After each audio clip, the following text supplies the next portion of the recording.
하나님 말씀 보도록 하겠습니다. 창세기 9장 18절 19절입니다. 창세기 9장 18절 19절, 제가 가진 성경은 11쪽 되겠습니다. 18, 19절 단 두 절입니다. 다 같이 읽겠습니다. 시작. 방주에서 나온 노아의 아들들은 셈과 함과 야벳이며 함은 가나안의 아버지라. 노아의 이 세 아들로부터 사람들이 온 땅에 퍼지니라. 아멘. 1월에 들어서면서 우리는 노아 홍수에 관한 부분을 통해서 하나님이 이루시는 구원이 어떠한 것인지를 우리는 살펴보고 있습니다. 특별히 죄악이 관영한 세상 안에 특별히 땅이 그렇게 포악함과 부패함으로 가득 차 있는 걸 보시고 하나님이 다 쓸어버리시기로 하신 것입니다. 그런데 유독 노아만 특별한 은혜를 입게 되었다라는 사실을 우리는 주목하여 보았습니다. 그래서 하나님께서 다시 세팅하시는 그런 모습을 보면서 우리를 향한 하나님의 계획은 어떠한 것인지, 또 우리를 구원하신 하나님의 뜻은 어떠한 것인지를 우리는 다시 한번 깨달으면서 나아가길 원합니다. 오늘 이 자리에 오신 여러분들이 단순히 어떤 한마디 유로를 듣는다든지 또 은혜를 받는다든지 그럴 수 있죠. 그러나 그런 단편적인 위로나 기쁨, 그래서 오늘 예배는 만족하고 또 내일은 그렇지, 다음 예배는 그렇지 못하고 이런 차원이 아니라 조금은 더 궁극적으로 하나님이 우리를 향한 얼마나 놀라운 계획을 가지고 계시고 그 구원 안에 우리가 있는지를 더 경험했으면 좋겠습니다. 그리고 우리가 어떻게 살아가야 되는지에 대한 그런 결단이 우리의 예배 가운데 나왔으면 좋겠습니다. 그래야 하나님이 우리를 부르신 소망과 오늘 예배에 참석함으로 인해서 또 하나님께서 우리에게 들려주시는 그 메시지가 무엇인지를 분명하게 붙잡고 나아갈 수 있기 때문에 그렇습니다. 단순히 그냥 오늘 또 예배 드리니까 잠깐 시간 지나라, 빨리 끝나고 빨리 나 다음 할 일 해야겠다라고 한다면 너무 안타깝잖아요. 하나님이 이 예배에 오셔서 우리가 드라마 볼 때도 다음 회차가 끝나면 여기서 끝나면 너무 아쉽다 하는 그런 마음보다도 더 못하게 빨리 끝나길 바라고 빨리 그냥 치우고 가길 바라는 그런 마음이라면 너무 안타깝다라는 것이죠. 그래서 오늘 말씀을 통해서 더 성령님께서 우리를 더 채근하시고 강권하셔서 더 분명한 하나님의 음성을 듣고 세상 가운데서 승리의 삶을 사는 복된 은혜가 있게 되길 바랍니다. 자, 노아가 특별히 은혜를 입었다라는 얘기를 드렸습니다. 가볍게 생각할 얘기는 아닙니다. 왜냐하면 모든 사람이 다 죽어요. 호흡으로 기식하는 자들은 다 죽어요. 짐승도 다 죽어요. 그런데 노아만 은혜를 입어요. 죽어 마땅할 존재들인데 내가 살아남는다라는 것은 보통 은혜가 아닙니다. 이걸 은혜라고 얘기하는 거죠. 그래서 여호와께서 노아에게 은혜를 주십니다. 그리고 노아는 의인이다. 의라는 것은 올바름, 정의가 아니라 관계 안에 들어왔다는 거죠. 하나님 앞에. 그러니까 그가 어떠하든지 너는 내 자녀다 그러면 끝이에요. 그걸 의라고 하는 거예요. 관계가 굉장히 중요하죠. 그래서 노아는 그런 하나님의 관계 안에 들어와 버렸고 그 당대에 한 평생 완전한 자였다라는 선언을 하는 것입니다. 이건 잠깐의 실수했다 이런 차원이 아니라 평생에 하나님과 동행하고 완전한 자였다. 하나님의 뜻에 합당하게 살았다. 이게 하나님 동행이라는 얘기를 드렸죠. 에녹처럼. 그러니까 노아의 선언이 얼마나 놀라운 선언인지를 우리는 알고 가야 된다는 것이죠. 여러분 생각해 보세요. 이게 가능한 일입니까? 예를 들어 120년 동안에 노아 홍수 방주를 지어라 그랬을 때 120년 동안을 짓는다. 맑은 하늘에 산에 올라가서 방주를 짓는다, 이거 쉽지 않습니다. 자녀들도 쉽지 않습니다. 근데 순종하고 그걸 했다? 보통 일이 아닙니다. 이게 가능한 일일까를 생각해 볼 때 우리 인간들이 그럴 수 있을까?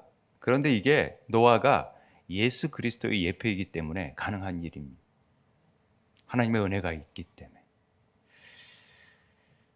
우리는 계속 구약을 읽으면서 아브라함, 이삭, 야곱, 또 요셉, 또 다윗, 엘리야, 엘리사를 통해서 예수 그리스도가 어떤 일을 행할지를 늘 우리는 보고 있는 것이죠. 끊임없이 그런 부분을 얘기하는 것, 성경은. 다시 오실 예수님이 어떤 일을 행할 것인가를 예표적으로, 표상으로 보여주는 거죠. 노아가 대표적인 일이고 또 방주를 짓는 일이 그런 것이다 라고 얘기하는 겁니다. 그래서 노아에게는 하나님의 은혜가 다 덮어버리는 겁니다. 덮어지는 부분 얘기했었죠. 덮어지는 것입니다. 그래서 노아에게 방주를 짓게 하죠. 방주 자체가 하나의 성막의 또 다른 예표로 나오는 것입니다. 그래서 3층 천으로 지어지는 거죠. 뜰, 성소, 지성소 이듯이 3층으로 지어진다라는 얘기를 드렸습니다. 지난 시간에 살펴봤던 내용이고요. 그래서 우리가 이 창세기의 1장부터 11장까지를 그냥 창조적인 측면에서 족장시대 이전의 원시시대라고 보면 이 부분을 우리가 제대로 이해하면은 성경 전체가 완전하게 열려집니다. 그런데 이 부분을 아주 그냥 단편적으로 봐버리면 진짜 성경을 제대로 알 수가 없어요. 그러니까 성경이 어려운 거예요. 근데 이 부분을 정확하게 잘 봐야 됩니다. 자꾸만 자유주의 학자들이 이걸 하나의 설화나 하나의 그 이야기거리로 만들어버려서 안타까움이 있습니다. 특별히 1장, 3장, 너무 6장, 9장 너무 중요한 주제들이 많죠. 그리고 어려운, 난해한 구절들이 많습니다. 특별히 9장도요. 이런 부분에 굉장히 난해한 구절들이 많지만은 또 이 부분을 잘 알게 되면 성경이 확 열려지는 은혜가 있을 것입니다. 오늘 하나님께서 우리를 통해서 그런 은혜가 있게 되길 바랍니다. 오늘 이제 9장 가운데 18절 말씀을 제가 이제 하게 되는데요. 방주에서 나온 노아의 아들들은 셈과 함과 야벳이며 함은 가나안의 아버지라. 우리가 다 아는 내용이죠. 방주에서 나왔다라는 것은 전부 다 하나님이 다시 세팅을 하면서 지금 하나님이 노아와 그 아들들을 통하여서 뭔가를 하시고자 하는 일이 있다라는 것을 우리는 짐작해 볼 수 있습니다. 안 그러겠어요? 다 쓸어버리고 다 죽여놓고 노아를 통해서 이제 뭘 하고 싶으신 거예요, 하나님이. 그걸 우리가 놓쳐버리면 성경을 읽으나 마나요. 이게 굉장히 중요한 핵심인데도 이 부분에 대해서 관심은 없고 그게 어떻게 됐구나, 그냥 하나의 계보를 이어가는 것으로만 이해하는 피상적인 이해가 안타깝다라는 것이죠. 마치 예수님이 오셨는데 유대인들, 하나님을 아는 자들이 예수님을 몰라요. 메시아인지 그리스도인지를 몰라요. 그리고 그를 핍박하는 거예요. 그래서 예수님께서 내가 말씀이 육신이 돼서 온 나를 모르면 어떡하냐 라고 얘기하시죠. 그러면서 그들을 율법을 알고 있지만은 율법의 겉모습만 알고 있어서 율법의 참된 의미로 내가 율법을 완성하러 왔다라는 얘기를 막 드리는 거죠. 그리고 너희들이 그걸 모른다면은 그것은 외식하는 자, 독사의 자식들이다 라는 표현을 하는 것입니다. 그리고 저주하시는 것입니다. 여러분, 이 부분이 이제 우리에게 앞으로 계속 이어질 부분하고 연관이 되기 때문에 잘 유념해 두시고 보시면 됩니다. 그래서 성경 말씀을 잘 알면요, 진리 안에서 진짜 자유함이 뭔지를 알게 돼요. 우리가 읽지 않은 본문 가운데 세 아들이 나와서 제일 먼저 한 일이 농사를 짓는 일이었어요. 알잖아요? 그리고 농사를 쌀나무가 아닌 포도나무를 지어요. 포도나무 지어서 술 먹고 술 취해가지고 발가벗고 장막에서 잔걸 얼러리 꼴러리 했다고 그 아들도 아닌 손주를 저주해버린 사건으로 그냥 이해해버려서 신앙이는 거듭났어도 이렇게 하나님의 은혜를 받았어도 늘 긴장하고 살아야지 잠깐 실수하면은 넘어지면은 이게 어려움을 당할 것이다. 그러니까 늘 깨어 있어야 이런 식으로 설교해버리면은 본질을 완전히 어긋나게 하는 설교가 되어질 수 있어요. 유력한 주석서들이 이런 식으로 해석을 해놓는 거에 대해서 좀 안타까움을 느끼는 것입니다. 그래서 굉장히 의문점이 많죠. 왜 이런 일들이 있지? 왜 그렇지? 왜 3명이지? 왜 노아를 통해서 이런 일들이 왜 이루어지지? 왜 이런 셈, 함, 야벳이라고 이름을 짓지? 또 왜 이런 가나안의 아버지라고 하는 거지? 또 함을 특별히? 이런 부분의 의문을 가지고 오늘 말씀을 대해야 할 필요가 있습니다. 자, 방주에서 나온 이들이 제일 먼저 한 일이 아까 제단을 쌓고 정결한 짐승과 모든 정결한 새 중에서 제물을 취하여서 번제로 제단을 드렸다라고 얘기하면은 또 어떤 사람은 이런 얘기해요. 겨우 방주에 들어가서 살았더니만 어느 날 갑자기 나를 번제로 죽여가지고 번제로 바쳐?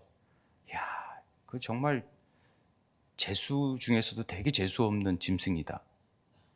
이런 식으로 얘기하면 안 된다라는 거죠. 이런 얘기하려고 하는 게 아니라 노아가 제일 먼저 한 일이 제단을 쌓고 반드시 제사를 지냈다라는 거죠. 그 제사에는 희생 제물이 필요해요. 그래야 하나님의 관계 안에 들어갈 수 있고 만남이 이루어지기 때문에, 그리고 우리를 구원하신 하나님의 계획이 뭔지를 알 수 있기 때문에 이 제단이 필요한 거죠. 그래서 항상 이 제사라는 것은 하나님과의 관계를 맺는 일이다라는 것을 유념해 둬야 돼요. 그러니까 우리 예배가 그런 거예요. 예배를 왜 드리느냐? 하나님과의 관계 안에서 우리의 존재 자체를 확인하는 거예요. 그리고 하나님의 말씀을 듣고 하나님을 높여드리는 일들이 예배의 모습이죠. 이걸 쉽게 여기면 안 됩니다. 그래서 우리가 새롭게 리셋하고 있는 과정 속에서 제일 중요한 것은 가정에서 예배가 회복돼야 된다는 얘기를 하는 것입니다.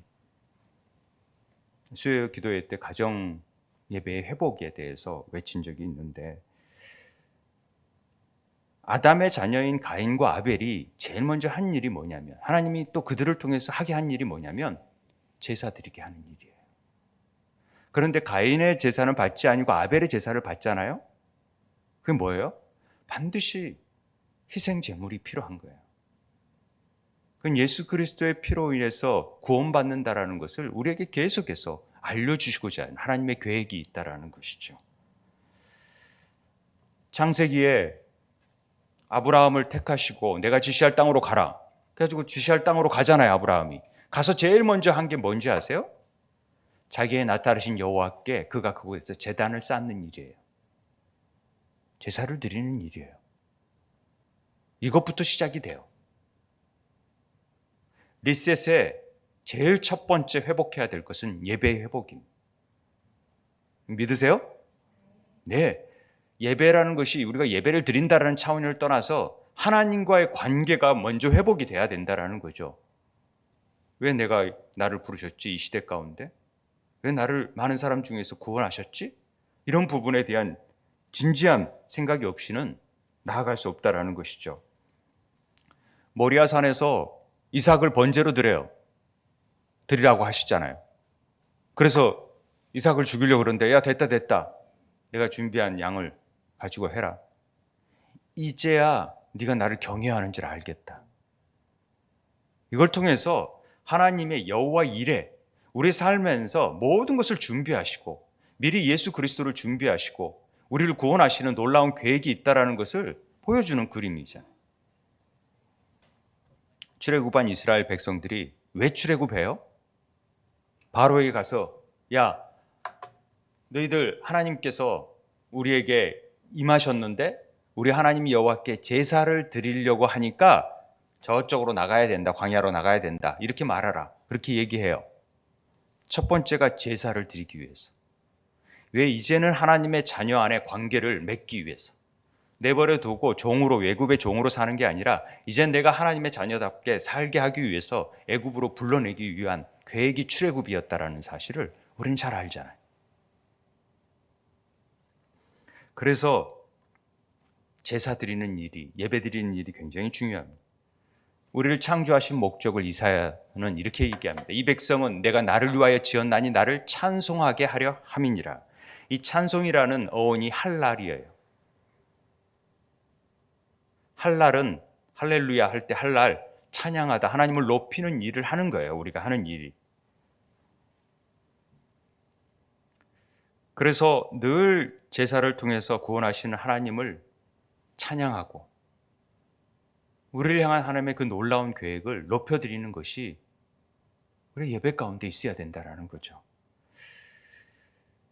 그래서 하나님 앞에서 우리의 죄를 고백하고 우리를 위해서 그 모든 죄를 도말하신 예수 그리스도의 피를 위해서 우리가 구원받았다라는 사실을 늘 고백하고 나아가는 것이 예배의 참된 모습이다라는 것을 우리는 알려주는 것입니다. 자, 그래서 하나님께서 다시는 이제 물로 심판하지 않겠다 하시고 무지개 언약을 맺어주십니다. 그런 다음에 오늘 말씀이 나오는 거예요. 처음 이제 노아의 방주에서 나와서 그런 제사를 드리고 난 다음에 오늘 방주에서 나온 노아의 아들들과 셈과 함과 야벳임의 함은 가나안의 아버지라 이렇게 말하는 겁니다. 이 나오다라는 말은요, 야차라는 히브리어인데 그냥 나가다라는 뜻으로서 많이 나와요, 성경에서. 그런데 이 히브리어 문법에는 7가지 동사의 형태가 나와요. 우리 과거형, 미래형 이런 게 나오듯이 히브리어에서는 호팔형이라 그래서 사역 수동태 형태로 나오는 단어가 이 야차로는 4번 딱 쓰여요. 그 4번 쓰이는 게 뭐냐면 하나님이 전적인 주체가 되어져서 일을 행하시는 때가 이 야차라는 단어의 호팔형으로 쓰는 거예요. 그래서 방주에서 나온 것은 누가 나오게 하셨냐면 하나님이 전적으로 하신 일이다라는 것을 설명하는 거예요. 그러니까 그것뿐만 아니라 애굽에서 이스라엘을 나가게 하시는 것도 하나님이 전적으로 하신 일이라는 것을 강조하면서 이 호팔형을 써요. 그리고 종이 노예에서 해방되는 것 자체도 이런 호팔형을 써요. 야차라는 단어를 써요. 그리고 본래 상태로 되돌아가는 모든 상황이 야차, 나가게 한 것은 하나님께서 본래의 상태로 만들기 위해서. 그래서 방주에서 나온 것은 하나님이 우리의 원래 원하셨던 뜻으로 이루기 위한 하나님의 계획하심이 있다라는 것을 이 나오다라는 단어 가운데서도 알 수 있다라는 거죠. 우리가. 결국 하나님의 은혜에 의해서만 우리는 다시 살리심을 받았다라는 얘기를 이 야차를 통해서 우리는 깨달을 수 있어요. 만약에 우리가 방주에 있지 않았다면 어떻게 됐을까요? 다른 사람들처럼 무서운 홍수 심판 때 괴로움을 겪고 결국은 죽게 되겠죠. 그런데 하나님의 그 무조건적인 은혜, 선택되어짐을 통해서 심판을 면하고 새 생명을 얻게 되어진 것입니다. 새 사람으로 사는 것이죠. 이게 거듭남입니다. 거듭남. 다시 사는 것이죠. 이제 다 없어졌는데 다시 삶을 얻는 것 같은 느낌을 갖는 거죠. 그래서 새로운 삶을 살게 된 자들이 노아, 셈, 함, 야벳 그 아들들이다 이렇게 얘기하는 것입니다. 그러면 거듭난 자를 통해서 하나님은 분명한 계획이 있으시겠죠. 여러분 그 계획이 성경에서 뭐라고 나와 있어요? 잘 안 나타나 있어요. 출애굽을 통해서는 그 거듭남과 사사기를 통해서 또 왕을 세우면서 하나님의 그 모든 얘기들을 다 풀어서 얘기하지만 이 1장 11장까지에는 딱 이 부분만 얘기하고 있으니까 우리가 그걸 놓칠 부분이 많아서 오늘은 그 부분을 좀 집중적으로 알려고 합니다. 정말 거듭난 자라면 우리가 노아라면, 노아 같은 자라면 그럼 우리 안에서 행하시고 싶은 일들이 뭘까? 그럼 우리의 자녀를 통해서 하고 싶은 일은 뭘까? 이런 의미를 알자는 것이죠. 하나님이 심심해서 우리를 구원하신 겁니까? 그냥 기분 좋은데 야 얘네들은 구원하자 하고 구원하시고 니들 마음대로 잘 먹고 잘 살아라 이걸 하려고 하나님이 구원하신 게 아니라는 거죠. 하나님 아까 구원하신 목적이 예배드리게 하기 위해서, 찬송하게 하기 위해서 여러 목적이 있으실 거예요. 그런데 그 목적이 뭔지를 알아야 된다라는 거죠. 근데 이 한 문맥을 가지고 우리가 어떻게 알 수 있어요? 하나님의 계획을. 제가 성경을 하나님 참 궁금해서 하나님 정말 성경에 대해서 알고 싶어요.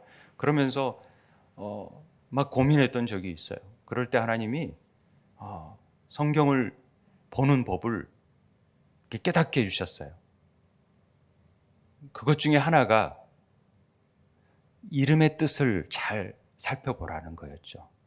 그래서 제가 성경에 인물들이 나오면 그 인물의 이름의 뜻이 히브리어로 헬라어로 뭔지를 늘 설명하는 거예요. 그래야 성경이 열려져요. 특별히 이름은 영이에요. 영. 이름을 받는다라는 것은 말씀을 받는다는 것이고, 말씀을 받는다라는 것은 말씀이 영이니까, 하나님은 영이시니까. 그래서 늘 그 이름의 능력이 있고 그 이름을 통해서 하나님의 역사가 나타나는 거예요. 그런데 아담이라는 것은 아담아, 흙에서 나온 말, 땅, 흙이죠. 흙으로 돌아간다라는 아담. 하와는 산자의 어미라는 뜻이 있고요. 노아는 안식 위로한다라는 뜻이 있고요.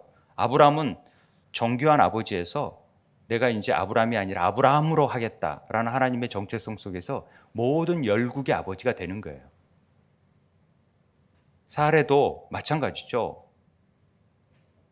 열국의 어미가 되는 거예요. 이삭도 그냥 비웃음이 아니라 진짜 웃음을 짓게 만들겠다라고 이삭을 짓는 거죠. 야곱의 약탈자의 삶이 아니라 네가 이스라엘, 하나님과 겨루어 이겼다라는 뜻은 이제 하나님의 뜻에 의해서 너를 지배받고 다스림을 받는 자가 되게 하겠다라는 이스라엘의 이름을 줘서 그 이름이 지금까지 이스라엘로 삼고 있는 거예요. 하나님의 뜻에 의해서 다스림을 받는 자라는 정체성을 가지고 나아가는 거죠. 다윗은 하나님의 사랑받는 자라는 뜻이에요. 모세는 물에서 건진 자고 여호수아는 구원의 이름이고 다 이런 의미가 있는 것이죠. 이제 그러니까 뭐 요나의 뜻은 비둘기라고 하지만은 비둘기 말고 다른 뜻이 있다는 거죠. 발효하다라는 뜻이 있다고 했잖아요. 그러니까 하나님이 3일 동안 고래 뱃속에서 철저히 그를 발효시켜서 회개시켜서 하나님의 사람으로 만들어가는 과정을 우리에게 보여주는 것이죠. 그러니까 하나의 이름 안에는 그 모든 주제와 정체성이 있다라는 것을 가르쳐 줍니다. 그렇다면은 우리가 셈, 함, 야벳 안에서도 하나님의 뜻이 있을 거 아닙니까? 왜 3명을 하나님이 4명이면 안 되나요? 왜 5명이면 안 되죠? 하나님이 이름을 왜 셈, 야벳, 함이라고 그래요? 그냥 철수, 영이, 순이 이러면 안 되나요? 이런 생각을 좀 해보시면 하나님이 왜 지금 노아를 통해서 위로를 주시고 안식을 참된 허락하시는 그 하나님의 계획하심이 왜 셈, 함, 야벳을 통해서 나타나는지를 알아야 된다는 것이죠. 근데 또 특별히 왜 함은 또 가나안의 아비예요? 또 함은 가나안의 아버지라. 다른 사람은 뭐 누구 아버지 아니에요? 셈의 아들들 족보가 뒤에 나와요. 14명인가. 그 다음에 야벳도 나오고 함도 4명의 아들이 있어요. 마지막 아들이 가나안인데 왜 가나안의 아버지라고 하는 거죠? 누구 아버지는 아닌가? 근데 유독 함 자체를 가나안의 아버지라고 수식어를 붙여서 한정하고 있다라는 부분을 왜인지 알아야죠. 그 왜 이름을 셈이라고 그러고 함이라고 야벳이라고. 그러니까 한 문장 안에서도 우리가 행간에 놓쳐져 있는 부분들, 하나님의 계획하심을 놓칠 때가 많다라는 것을 지금 말하고 있는 것입니다.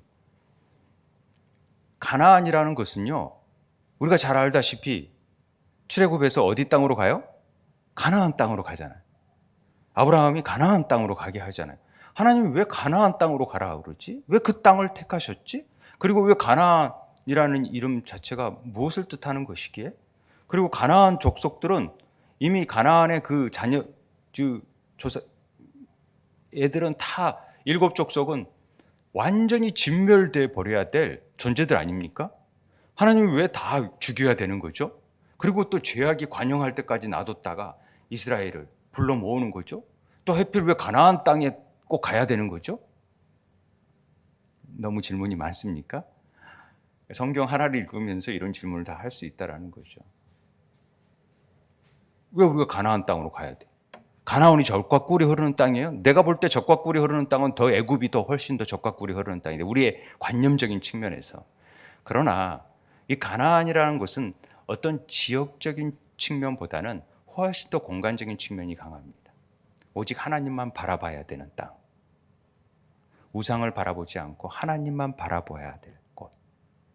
그래서 하나님의 은혜가 있는 곳. 하나님을 만나는 것. 그렇기 때문에 그래요. 그래서 땅 끝까지 이르러 증인이 되라는 것은 지역적인 땅, 서머나 뭐 스페인 이렇게 생각하는 게 아니라 우리의 마음의 중심의 끝자락까지 구원을 이룰 수 있도록 해야 된다라는 땅의 의미가 우리가 마음이라고도 볼 수 있다고 했잖아요. 아무튼 함은 가나안의 아버지다라는 것은 이런 부분이 한 번 더 생각해 봐야 되는데 뭔가 그 자녀들이 잘 이루었으면 문제가 안 되는데 뭔가 하나 가나안에게 어떤 문제가 있어서 함이 그 가나안의 문제로 제한되어 있다라는 부분을 먼저 얘기하고 싶은 거죠. 약간의 문제가 있다라는 것을 볼 수 있어요. 왜냐하면은 19절에 보면은 노아의 이 세 아들로부터 사람들이 온 땅에 퍼지기 시작해요. 이건 우리가 일반적으로 성경을 보는 눈이에요. 그래. 세 아들로부터 다 이 민족이 나아갔지. 우리 다 그렇게 알잖아요. 그래서 뭐 어떤 사람은 또 백인, 흑인, 우리가 황인종 뭐 이렇게 나눠졌다라는 얘기도 해요. 그게 이제 뭐 그럴 수도 있겠죠. 그리고 퍼진이라 이렇게 됐는데 이 퍼진다라는 표현이 나파츠라는 히브리어인데 나파츠는 산산이 부수다, 깨뜨리다, 흐트러지다, 흩뿌리다라는 뜻이에요. 하나님은 노아 안에서 세 자녀들이 연합하기를 원하세요. 하나 되기를 원하세요. 왜냐하면 노아의 정체성이니까. 어느 세 자녀들이 나누어지는 걸 바라는 부모가 어디 있어요? 다 연합하기를 원하죠. 그런데 나누어져서 다 흩어졌어요. 이게 좋은 의미 같지만은 퍼져나가는 것 자체가 부서져 나간 거예요. 하나 되어져서 함께해야 되는 존재들이 흩어져 나갔다라는 것으로도 볼 수 있어요. 그러니까 우리가 한 부분만 보면 안 되고, 그러니까 뭔가 연합해서 하나 되어지고 점점 왕성하게 늘어나야 되는 건데 뭔가 나누어졌고 퍼져나갔다라는 표현을 이렇게 하는 것입니다. 그래서 우리는 복음의 자녀들이, 거듭난 자녀들은 그 자녀들이 그 복음을 낳고 함으로써 영의 계보가 이어져야 되는데 뭔가 나누어지고 쪼개지고 분리되어져서 그 복음의 자녀들이 낳는 일이 흐트러졌다라는 것으로 보여질 수 있어요. 이해되실지 모르겠네요. 이해되십니까? 잘 좀 기억하셔야 됩니다. 그래서 어떤 일인지는 몰라요. 이제 뒤에 나오겠지만 그렇게 된다는 거죠. 그래서 자, 노아는 거듭난 사람이에요. 거듭난 사람. 이해되시죠? 그러면 노아, 셈과 함과 야벳은 누구냐면 노아 자신이나 마찬가지예요. 노아의 분신이라니까요. 그러니까 노아의 총체예요. 셈, 함, 야벳은. 우리는 노아예요. 왜? 하나님의 은혜를 입었으니까. 그렇죠? 그럼 우리 안에 셈, 함, 야벳이 있어야 돼요. 그리고 그 셈, 함, 야벳은 하나가 되어져서 또다시 나아가야 될 존재들이 하나님이 계획하신 뜻이라는 거죠. 이해되십니까? 예, 그렇습니다. 마땅할 존재들이 하나님의 은혜로 살아나서 거듭난 자라면은 어떤 삶을 이루어야 되느냐? 셈, 함, 야벳을 이루어야 된다. 이런 얘기인 거예요. 그러면 그 이름의 뜻이 뭔지가 궁금해지잖아요. 그 이름의 뜻을 아는 것이 중요한데, 그래서 그 세 사람, 왜 세 사람이고 그 이름의 뜻은 무엇인지를 알아가야 이 본문을 그 다음 부분이 열려지고 그 다음 부분이 열려지게 되는 것이죠. 자, 셈을 먼저 볼게요. 셈. 이 지파들이 이렇게 딱 퍼져나갔다라는 것을 설명하기 위해서 보통 이런 그림들을 많이 보실 거예요. 그래서 함 족속들은 저기 아프리카 쪽으로, 저기 중동 지역이 셈, 그다음에 유럽 쪽이 그 야벳이 가서 이렇게 해서 백인, 황인, 이렇게 흑인 이렇게 됐다라는 얘기까지도 나오게 되는 거죠. 쭉 사실 이렇게 퍼져 나가게 돼요. 나누어지게 돼요. 연합돼야 되는 존재들이 그렇다라는 거죠. 자, 노아의 자녀 셈, 함, 야벳 그 이름의 뜻을 한번 살펴볼게요. 왜 세 명인지 또 그 이름의 뜻은 무엇인지. 셈은 재미있게도 이름이라는 뜻이에요.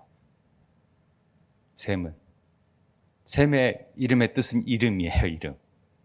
명성, 지명하다, 이름을 부르다 라는 뜻이 셈의 이름의 뜻이에요. 여러분, 이건 굉장히 중요한 의미인데요. 이름이라는 것이 아까 중요하다라고 얘기했잖아요. 이름이 영이라고. 근데 이름을 부른다라는 것은 아주 중요해요. 우리가 예배하는 이런 건 하나님의 이름을 부르는 일이에요. 아버지 하면서 그 관계 안에 들어가는 거니까. 하나님이 누구냐? 내 아버지라는 것을 얘기하는 거잖아요. 그 관계 안에서 이름을 부르게 되니까. 그러니까 이름을 부르는 일은, 지명하여서 나를 부르는 일은, 택한 일은 굉장히 중요한 일이죠. 창세기 4장 26절에 셋도 아들을 낳고 그의 이름을 에노스라고 하였으며 그때 사람들이 비로소 여호와의 이름을 불렀더라. 함부로 여호와 이름을 부르지 못해요. 그런데 셋이라는 이름이 나오고 영의 계보가 이어지면서부터 여호와의 이름이 이제 불려지기 시작해요. 아주 중요한 본문입니다. 그런데 로마서에 요엘서의 말씀을 그래서 사도 바울이 누구든지 주의 이름을 부르는 자는 구원을 받는다라는 얘기를 하는 거예요. 주의 이름을 부르는 자가 구원에 임해요. 여러분 아세요? 주의 이름을 불러야 그 이름이 능력이고 그 이름이 구원받을 자, 다른 이름을 준 적이 없어요. 그 이름을 통해서 구원을 받게끔 돼 있다니까요. 그래서 셈은 이름을 부르는 자예요. 그래서 그 셈 안에는, 우리가 구원 거듭난 자 안에는 반드시 그 아버지의 이름을 부르게 돼 있어요. 예배할 수 있게 되어 있어요. 이런 얘기예요. 그래서 셈은 구원과 연관이 있고, 또 이 셈이라는 글자는 이 두 글자가 합쳐졌다라고 제가 얘기한 게 아니라 언어학자들이 얘기를 해요. 뭔 글자가 합쳐졌냐면 샤마임과 수음이라는 글자가 합쳐졌대요. 우리 샤마임 배웠잖아요. 하늘들. 하늘과 땅을 창조하셨다 할 때 샤마임. 이 샤마임과 숨은 하늘들에 두다. 하늘들에 임명하다. 하늘에 두다. 즉 하늘에 둔 이름이 셈이에요. 셈. 그러면 셈이라는 존재는, 그 이름을 부르는 자가 구원을 받는 것은 그 이름이 뭐예요? 예수 그리스도의 이름을 예표하는 거예요. 그게 그리스도의 영을 의미하는 거예요. 셈이. 우리 안에는 그리스도의 영이 임하는 거예요. 거듭난 자에게는 그리스도의 영이 임해서 셈과 같이 하나님을 예배하는 자로 살 수밖에 없게끔 만들어져 있어요. 이걸 놓치면요, 우리 거듭난 자의 삶이 뭔지를 모르기 때문에 예배하는 일이고 하나님과 관계 맺는 일인지 뭔지를 모르고 예배들도 드리지 못하는 삶을 사는 거예요. 예배하는 일이 지겨운 삶이 되어지는 거예요. 이 정체성을 알지 못하면. 그래서 시편 8편 9편에 이런 얘기를 하죠. 그들이 종일 주의 이름 때문에 기뻐하며 주의 공의로 말미암아 높아지리다. 시편은요 계속해서 여호와 우리 주여, 주의 이름이 온 땅에 어찌 그리 아름다운지요, 막 이러면서 주의 이름을 높이고 주의 이름이 귀하다라고 막 자꾸 주의 이름을 높이는 일을 하는 거예요. 주의 이름을 높이는 것이 할랄, 아까 찬양하는 거예요. 우리의 존재 목적이에요. 그러니까 우리의 존재 목적은 늘 예배자로 부름받아서 그 이름을 부르는 자, 이게 셈의 정체성이다. 노아 안에 있는 셈은 그런 자이다. 하나님이 그런 자를 원하세요. 그런 자가 복받게 돼 있고, 하나님으로부터 구원받은 자녀들이 가장 삶의 우선순위로 삼아야 될 것은 무엇보다도 하나님의 이름을 부르고 하나님께 예배하는 삶이에요. 여러분 믿으세요? 우리의 삶이 어떠하든지, 내가 어느 상황에 처해 있든지, 어떤 환경에 있든지, 가시밭길이든지, 촉박한 상황이든지, 우겨쌈을 당하든지, 깊은 수렁성에 있든지, 억압된 감옥에 갇혀 있든지 전혀 상관없이 우리의 정체성은 하나님의 이름을 부를 수 있는 자들이에요. 어디서나. 그럴 때 구원이 임하게 돼 있어요. 얼마나 우리에게 준 놀라운 특권이 있어요. 왜? 그리스도 영이 있는 자들은 반드시 이 이름을 부를 수 있게끔 돼 있다라는 것이죠. 이게 마땅히 우리가 해야 될 일이라는 것입니다. 이해되십니까? 네. 셈이 우리 안에 있어요. 그리고 야벳이라는 뜻은 뭐냐면은, 야페트라는 뜻은 이 파타에서 나온 말인데 열려 있다, 확장하다라는 뜻이에요. 그리고 연합하다라는 뜻이 있어요. 그러니까 이 야펫은 늘 그 셈과 함께 연합해야 돼요. 함과 함께도 연합해야 되고 사실. 그런데 셈과 함께 연합하여서 이제 뒤에 나와서 아버지의 하체를 덮어주는 일을 하는 거죠. 연합해야 되는 거예요. 늘 연합해서 뭘 해야 되냐면 확장해야 돼요. 아까 진정한 의미의 퍼져가는 일을 해야 돼요. 하나님과 영이 하나 된 자, 합하여 연합된 자들은 한 영이라. 주와 영과 함께하는 자들이 하나님의 아들들이거든요. 그래서 그 영을 함께하는 일이 야펫이에요. 야펫. 야펫은 늘 연합해서 나아가야 되는 거예요. 그러니까 하나님의 영을 받은 자들은 늘 하나 되고 연합되는 일을 해요. 그리고 늘 전하는 일을 해요. 퍼져나가는 일을 해야 돼요. 그래서 복음을 전해야 되는 거예요. 하나님의 영을 전해야 되는 거예요. 이게 야페트를 통해서 하나님이 이루고 싶어 하신 뜻이에요. 그럼 함은 뭐냐? 함은 열정, 뜨거움, 충성하다라는 뜻이에요. 열정과 충성이라는 막 패션 이런 뜻이 있어요. 그러니까 하나님께서 노아 안에 함이라는 이름을 주어졌을 때는 열정적이고 충성된 존재로 살기를 바라는 뜻이 있다라는 거죠. 이건 신앙적인 성품 안에서 마땅히 우리 사람들이 갖춰야 될 모습이에요. 그러니까 우리 안에는, 노아 안에 셈과 함과 야벳을 둔 것은 하나님이 하나님을 예배하고 이름을 부르는 자로 세우셨고, 그 안에서 연합하고, 그래서 그 연합된 자들이 전부 다 열정과 충성을 가지고 하나님을 찬양하고 나아가야 될 존재들이라는 것을 가르쳐주고, 구원받은 자들은 그렇게 살라고 하나님이 셈, 함, 야벳이라는 이름을 통해서 그런 삶을 살기를 원하시는 거예요. 그래서 리셋하는 거예요. 다시 이렇게 삶을 살게 하겠다라는 거죠. 그런데 함에게는 제한이 있었어요. 가나안의 아버지잖아요. 함은 가나안이라는 뜻이 뭐냐면, 캐나안이라는 뜻은 히브리어로 낮아지다, 겸비하다, 정복하다, 상인, 짐, 여러 뜻이 있더라고요. 그러니까 대표적인 것은 가나안은 낮아지는 거예요. 가나안 땅은 철저히 우리가 낮아지는, 그래서 하나님이 높임 받을 땅이에요. 그런데 지들이 잘났다고 우상을 섬기고 지들이 높아져 버리면 안 된다라는 거죠. 그런데 잘 보세요.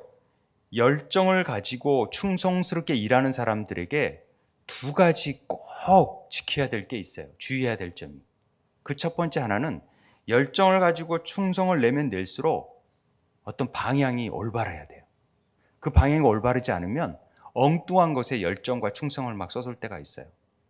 직장 생활할 때 제일 힘든 게 진짜 부지런하고 열정을 가진 사람인데 방향을 모르는 사람이 있으면 밑에 사람들이 얼마나 피곤한지 몰라요. 그러듯이 이 열정과 충성이 막 있는데 방향을 잘못 골랐다? 그러면 안 돼요. 하나님의 말씀이 하나님의 뜻과 같아지는지를 늘 점검할 필요가 있어요. 그래서 자기를 겸손하게 낮춰야 돼요. 그런 열정과 충성이 있는 사람들은 겸손한 사람이 돼야 돼요. 우쭐하면 안 돼요. 예를 들어서 베드로가 얼마나 열정이 있었어요. 그래서 십자가를 진다 그러니까 절대 그럴 수 없습니다. 절대 그러면 안 되죠. 제가 막을게요. 사단아 물러가라. 예수님께서. 너는 하나님의 일을 생각하지 아니하고 도리어 사람의 일을 생각했다. 아니 베드로가 뭔 잘못이 있습니까? 예수님 돌보고 싶었죠. 이런 열정이 있었어요. 충성이 있었어요. 그런데 방향이 잘못됐어요. 이건 굉장히 중요한 일입니다. 하나님의 뜻을 잘 생각해야 되는데 가나안의 아버지 함은 그런 부분에 있어서 뭔가가 결함이 있었다라는 것을 짐작해 볼 수 있어요. 그리고 주의할 점 또 하나가 타인에 대한 비난이에요. 열정을 가진 사람들 안에는, 충성하는 사람들 안에는 꼭 열정적이지 않은 사람이나 충성하지 않은 사람이 눈에 팍 들어와요. 그래서 저 사람은 왜 이렇게 헌신하지도 않고 일도 않고 나는 열심히 일하는데 이렇게 보여져요. 그러면서 행하는 것이 비난이. 이건 교만이. 그냥 하나님만 바라보고 나아가면 되는 것인데 그걸 하라고 하는 게 아니거든요. 그래서 열정과 충성이 아름답게 되려면은 바른 방향 안에서 겸손하게 남을 나보다 낮게 여기고 겸손한 마음으로 나아가라고. 그래서 바울이 아무 일에나 다툼이나 허영 이렇게 하다 보면 다툼이 생기나 알 수 있잖아요. 허영, 영이 헛것이 돼. 그러지 말고 오직 겸손한 마음으로 각자 자기보다 남을 낮게 여기라, 이런 얘기를 하는 것입니다. 열심을 내고 충성을 다하고 헌신하는 것은 대단히 중요한 일입니다. 꼭 필요한 일입니다. 그러나 그것이 아름다운 신앙적 미동을 가져야 되는데 그것이 겸손함이 남을 낮게 여기는 데 있다라는 것이죠. 그래서 고린도전서 4장에서도 우리는 그리스도의 일꾼이 마땅히 하나님의 비밀을 맡은 자예요. 그러려면 맡은 자들이 구할 것은 뭐예요? 충성. 꼭 충성해야 하나님께. 하나님께 방향을 맞춰서 하나님께 충성할 수 있어야 됩니다. 우리 사랑하는 성도님들이 구원받은 성도답게 살려면은 철저히 우리 삶 속에서 하나님을 예배하는 자가 돼야 돼. 하나님만을 높이는 자가 돼야 돼. 하나님만을 부르는 자가 돼야 돼. 다른 이름을 찾는 자가 아니라 하나님을 찾는 자가 돼야 돼. 그리고 하나님과 그 영과 연합돼야 돼요. 성령과 연합하여져서 하나 돼야 돼요. 나눠져서는 안 돼요. 분리돼서는 안 돼요. 하나 되어져서 복음을 전하는 자로 삼아야 되는데 그게 열정적으로 목숨을 다해서 충성할 수 있는 삶이 돼야 돼요. 방향을 잘 찾아서 겸손하게. 그게 구원받은 자가 행할 일이라는 것을 셈, 함, 야벳을 통하여서 우리에게 알려주시는 것입니다. 하나님이 노아를 통해서 지금 리셋하셔서 뭘 새롭게 하시고 싶으신 거예요? 하나님이 이걸 새롭게 하고 싶으신 거예요. 그것이 우리 안에 있는, 노아 안에 있는 영과 혼과 육이 하나 되는 거예요. 그래서 성막이 3층천이에요. 3층으로 돼. 그리고 성막도 뜰, 성소, 지성소가 되는 거예요. 그게 영혼 육으로 연결된다는 얘기를 했잖아요. 셈, 함, 야벳이 왜 세 명인지. 그리고 노아의 정체성이 거듭남 자라면 이 영혼 육이 온전히 하나님 앞에 드려져야 되는데 우리의 자유의지가 그런 데 쓰여져야 되는데 다른 것이 들어와서 타락해버리면 저주의 인생이 되는 거예요. 우리의 열정이 잘못돼 버리는 거예요. 선악과를 먹어버리는. 그런 부분에서 하나님께서 우리를 새롭게 하는 은혜가 오늘 셈과 함과 야벳을 통하여서 진정으로 복음 안에서 새롭게 퍼져가는 역사가 나타나기를 주의 이름으로 축원드립니다. 늘 감사하면서 두렵고 떨림으로 구원을 이루어갈 수 있는 우리 세움 성도들 되길 바랍니다. 우리 함께 기도했으면 좋겠습니다. 하나님,